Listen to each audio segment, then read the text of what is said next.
संजीव कुमार। आज BA part second के छात्रों का क्लास में स्वागत है। आज हम जो भक्तिकालीन संतों का जो हमारा चैप्टर चल रहा था उसके तीसरा वीडियो या तीसरी कक्षा का अध्ययन करेंगे, क्योंकि हमने जो महत्वपूर्ण संत थे उन पर पिछले 2 वीडियो में चर्चा की थी। आज जो महत्वपूर्ण संत है वो एक महिला संत है और इसका नाम काफ़ी पॉपुलर है, विशेष करके राजस्थान में। जिस संत का नाम है मीराबाई। मीराबाई का जो काल था वो 1498 से लेकर के 1596 ईस्वी तक था और मीराबाई भक्तिकालीन आंदोलन के महान संतों में से एक थी। जन्म कुड़की मेड़ता में हुआ था। इनके पिता राजा रतन सिंह जी राठौड़ थे।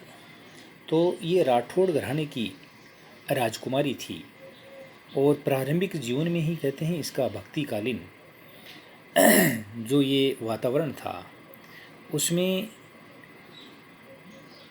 कुछ चीज़ें इसके जीवन में इस तरह की हुई, जैसे उनका बचपन में उनकी माता का देहांत हो गया, इसलिए भगवान कृष्ण के प्रति इनका लगाव बहुत ज़्यादा बढ़ गया और भक्ति भावना में ही ज़्यादातर ये लीन रहती थी।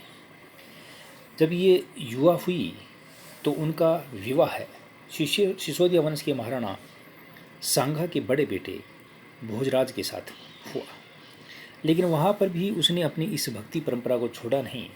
वो अधिकतर समय इसी में व्यतीत करती थी। कुछ समय बाद में भोजराज की मृत्यु हो गई और वो विधवा हो गई। विधवा होने के बाद में भगवान कृष्ण के प्रति और ज़्यादा उसको लगाव हो गया और वह कृष्ण भक्ति में ही लीन हो गई।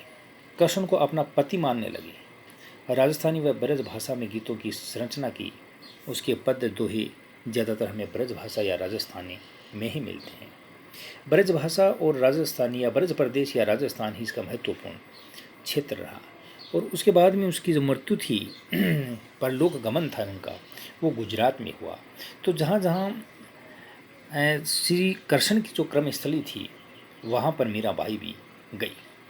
मीराबाई अपने पहले जीव गोस्वामी यानी चंपावती संप्रदाय के भक्त तथा फिर रैदास से दीक्षा ग्रहण की थी और उसके बाद में उसने अपना मार्ग स्वयं तलाश लिया। मीरा की तुलना प्रसिद्ध स्त्री सूफी संत रबिया से की जाती है, लेकिन ये मानना होगा हमें कि वो समय था मध्यकाल का जिसमें महिलाओं को कोई अधिकार नहीं था। महिला ने सारे बंधन तोड़कर, यानी मीराबाई ने, और उस समय ये भक्ति का मार्ग अपनाया था।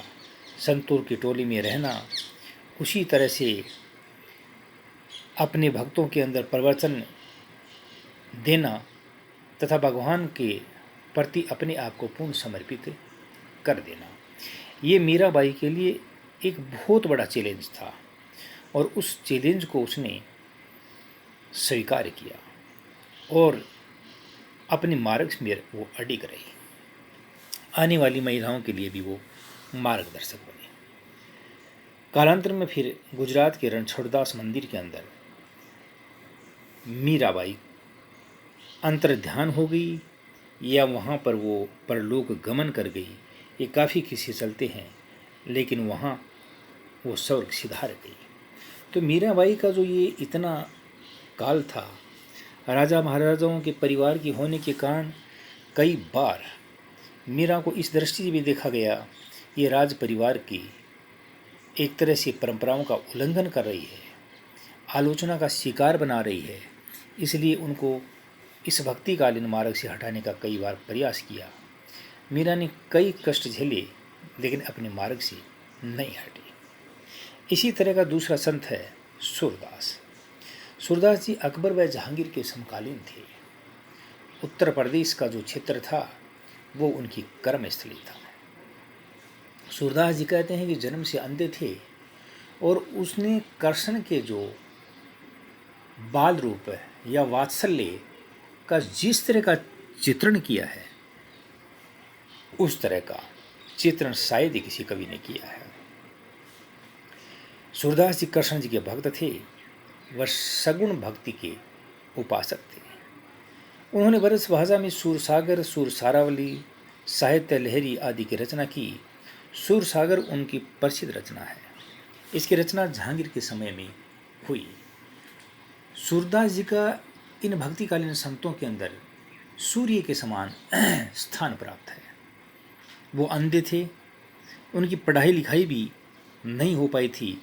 अंधों के लिए आज की तरह उस समय पढ़ाई की कोई व्यवस्था भी नहीं थी, लेकिन फिर भी उनके अंदर व्यवहारिक ज्ञान इतना था कि कृष्ण की भक्ति में उन्होंने जो कुछ बोला और उनके 3 बड़े साहित्य बने, उनके अंदर उनके विचार हैं वो संकलित किए गए। तो सूरदास जी भी अपने समय के एक महान संत थे।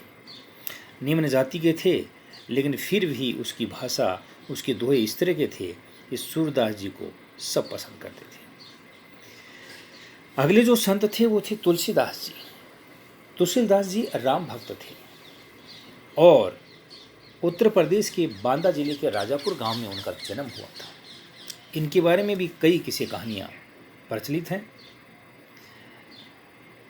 इन्होंने अवधी भाषा में रामचरितमानस की रचना की थी। दोहावली, गीतावली, कवितावली, विनय पत्रिका, वैराग्य, संदीपनी व बरवे रामायण आदि इनकी प्रसिद्ध रचनाएं।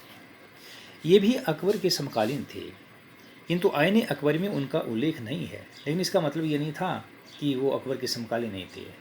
लगभग समय दोनों का समकालीन ही है। मुगल काल में भक्ति आंदोलन को लोकप्रियता दिलाने का काम तुलसीदास जी ने किया। तुलसीदास जी के बारे में भी कहा जाता है कि प्रारंभ से ही उनको रामायण का इतना ज्ञान था और उसकी विद्वता से प्रभावित होकर ही एक ब्राह्मण ने अपनी पुत्री का विवाह उसके साथ किया था। लेकिन कहते हैं कि वो पत्नी के मुंह में इतने फंस गए थे कि उसने ये सारे अपनी शिक्षा दीक्षा का काम आदि छोड़ दिया था। लेकिन फिर बाद में कहते हैं उस पत्नी के ही व्यंग्यात्मक लहजे ने जो तुलसीदास जी को कुछ कहा गया, उसने अपना मार्ग वापस पकड़ लिया और उसके बाद में उसने इतनी रचनाएं की। रामचरितमानस एक बड़ी पुस्तक है उसकी। धार्मिक दृष्टि से ये रामायण के बाद रामचरितमानस का ही स्थान आता है। अवधी भाषा में इनको लिखा था और आज रामायण की जो अगर महत्वपूर्ण पुस्तकें हैं उनके अंदर इसको माना जाता है।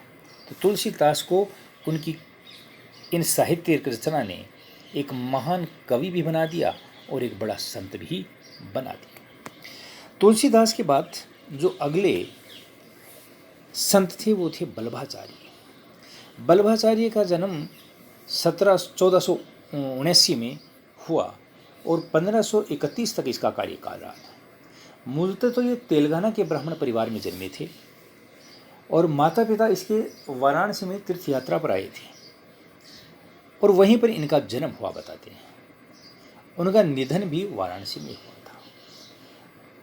दक्षिण भारत में उनका कुछ ही काल बीता था। ज़्यादातर ये उत्तर भारत के अंदर ही रहे। शिक्षा भी उन्होंने वाराणसी में ही प्राप्त की। विजयनगर में कृष्णदेव राय के समय इन्होंने वैष्णव संप्रदाय की स्थापना की थी और उन्होंने सुबोधिनी और सिद्धांत रहस्य नामक धार्मिक ग्रंथ भी लिखे थे। वे कृष्ण भगवान के श्रीनाथ जी के रूप में कृष्ण भगवान की वो पूजा करते थे, मूर्ति पूजा पर बल देते थे। श्रीनाथ जी कृष्ण के बाद रूप को कहा जाता है। श्रीनाथ जी कृष्ण के बाद रूप को कहा जाता है। कालांतर में जो नाथ संप्रदाय था वो और ज़्यादा पॉपुलर हुआ। इसमें बल्लभाचार्य का भी योगदान है। बल्लभाचार्य के पुत्र विठलनाथ ने भी वृंदावन में श्रीनाथ का एक भव्य मंदिर भी बनवाया था और श्रीनाथ जी की वहाँ पर मूर्ति भी स्थापित करवाई थी। तो वृंदावन में लोकप्रिय करने का काम बल्लभाचार्य व उसके पुत्र विठलनाथ को दिया जाता है। औरंगजेब के समय श्रीनाथ जी की मूर्ति को उदयपुर पहुँचा दिया गया। यहाँ ये मूर्ति प्रतिष्ठित की गई। वह स्थान नाथ द्वारा जो राजसमंद में है आज के नाम से प्रसिद्ध है। और फिर बाद में जब औरंगजेब, क्योंकि राजस्थान के अंदर राजाओं का शासन था और वो प्रत्यक्ष रूप से औरंगजेब के नियंत्रण में नहीं थे और इन राजाओं को अपने धार्मिक कृत्य करने की छूट भी मिली हुई थी, जो अगर औरंगजेब के अधीन भी थे। इसलिए जब औरंगजेब के समय बड़ी मात्रा में मूर्तियाँ वगैरह तोड़ी गई तो वहाँ से जो प्रसिद्ध जो मूर्तियाँ थी जो औरंगजेब के राज्य में थी उनको राजस्थान की तरफ भेजा गया था। और राजस्थान के अंदर विशेष करके नाथ संप्रदाय की कोटा है, जयपुर है, आपके नाथद्वारा है आदि में ये मूर्तियाँ स्थापित की गई थी। बल्लभाचार्य ने एक संप्रदाय की स्थापना की थी जिसका नाम था रुद्र संप्रदाय। और उनका जो दर्शन था वो शुद्धाद्वैतवाद यानी शुद्ध अद्वैतवाद कहा जाता है। वे पुष्टि मार्ग और भक्ति मार्ग दोनों में विश्वास करते थे। कुछ विद्वानों ने इसे विष्णु का स्वामी संप्रदाय भी कहा है तथा बल्लभाचार्य का दूसरा नाम विष्णु स्वामी कहते हैं। ये एक विवाद का विषय है, लेकिन ऐसा माना जाता है कि बल्लभाचार्य और विष्णु स्वामी एक ही थी। बल्लभाचार्य ने आत्मा व संसार का ब्रह्म के साथ पूर्ण सादृश्य माना। आत्मा व ब्रह्म में किसी विभेद की को स्वीकृति उन्होंने नहीं दी, यानी आत्मा ही ब्रह्म है, ब्रह्म ही आत्मा है, इसको अलग अलग नहीं कहा जा सकता। अब ये दर्शन की बातें हैं। कई दर्शनों में कहा जाता है कि आत्मा अलग है, ब्रह्म अलग है। कई में कहा जाता है कि आत्मा ही ब्रह्म में मिल जाती है। इसका मतलब ब्रह्म और आत्मा अलग अलग नहीं बल्कि एक है। लेकिन शुद्धाद्वैतवाद और बल्लभाचार्य के इस व्यवहार में ये पता चलता है कि वो आत्मा और परमात्मा को एक ही मानते थे। बल्लभाचार्य चैतन्य महाप्रभु के समकालीन थे। इनके पुत्र विठलनाथ को अकबर ने गोकुल व जैतपुरा की जागीरें प्रदान की थी, क्योंकि अकबर महान शासक था और उन्होंने हिंदू धर्म के संतों व हिंदुओं को सताया नहीं बल्कि उन्हें अपनी प्रजा के रूप में स्वीकार किया था। विठलनाथ द्वारा अष्टछाप की स्थापना की। अष्टछाप के अंदर 8 प्रमुख कवि थे जिनको अष्टछाप कहा जाता है, जिनमें सूरदास, कुंभनदास, परमानंद दास, कृष्णदास, छती स्वामी, गोविंद स्वामी, चतुर्भुजदास, नंददास, ये 8 महत्वपूर्ण कवि थे जो विठलनाथ के शिष्य थे। इनको अष्टछाप कहा जाता है। कबीर, नानक व दादू की भांति इन्होंने भी गृहस्थ जीवन को आध्यात्मिक उन्नति में बाधक नहीं माना और गृहस्थ बनकर ही रहे। बल्लभाचार्य ने प्रायश्चित, आत्मसंताप, संसार त्याग पर बल दिया और कहा कि ऐसा करने से मनुष्य के पापों से उनको मुक्ति मिल सकती है। अगले संत हैं शंकर देव। ये सारे उत्तर भारत के संत थे। शंकर जिनकी कर्मस्थली असम थी और असम में उसने एकेश्वरवाद को महत्व दिया था। वे विष्णु व उसके अवतार कृष्ण की भक्ति कहते थे। उन्हें असम का चैतन्य महाप्रभु भी कहा जाता है। जिस तरह से भक्ति परंपरा को बंगाल व वृंदावन के अंदर चैतन्य महाप्रभु ने ऊंचाइयों पर पहुंचाया था, वैसा काम उसने भी किया था। शंकर ने एक शरण संप्रदाय की स्थापना की। उनके धर्म में संन्यास को कोई स्थान नहीं था। उन्होंने गृहस्थ जीवन व्यतीत किया और ये भी बताया कि गृहस्थ रहते हुए मनुष्य भक्ति कर सकता है। भक्ति मार्ग में गृहस्थ किसी प्रकार से बाधा नहीं है। लेकिन वो मूर्ति पूजा के विरोधी थे। वो कहते थे भगवान हर जगह व्याप्त है। वे एकमात्र कृष्ण वैष्णव संत थे जिन्होंने मूर्ति के रूप में कृष्ण की पूजा का विरोध किया था। इन्होंने देवताओं के महिला सखियों राधा, सीता आदि को मान्यता नहीं दी। उन्होंने केवल भगवान के पुरुष रूप को ही माना। शंकर अपने संप्रदाय में भागवत पुराण को मंदिर में पवित्र पुस्तक के रूप में प्रतिष्ठित करने का काम किया, क्योंकि भागवत वही है जो भगवान कृष्ण ने जो अर्जुन को उपदेश दिया था गीता, उसी को उन्होंने कृष्ण की जो महत्वपूर्ण पुस्तक है कृष्ण के मंदिरों में उन्होंने रखा। अगले संत हैं आपके नरसिंह मेहता। 15वीं सदी के संत थे और गुजरात के संत थे। इनके बारे में बहुत चीज़ें प्रसिद्ध हैं। कहते हैं कि बहुत प्रसिद्ध एक कंजूस सेठ था ये, लेकिन फिर बाद में जब भगवान ने परीक्षा ली तो उसने अपनी सारी दौलत लुटा करके वो कृष्ण भक्ति में ही लीन हो गए। तो गुजरात के प्रसिद्ध संतों में नरसिंह को माना जाता है। उन्होंने राधा कृष्ण की भक्ति में गुजराती में 1 लाख दोहों की रचना की, ऐसा बताया जाता है। उनके गीत सुरत संग्राम में संकलित है।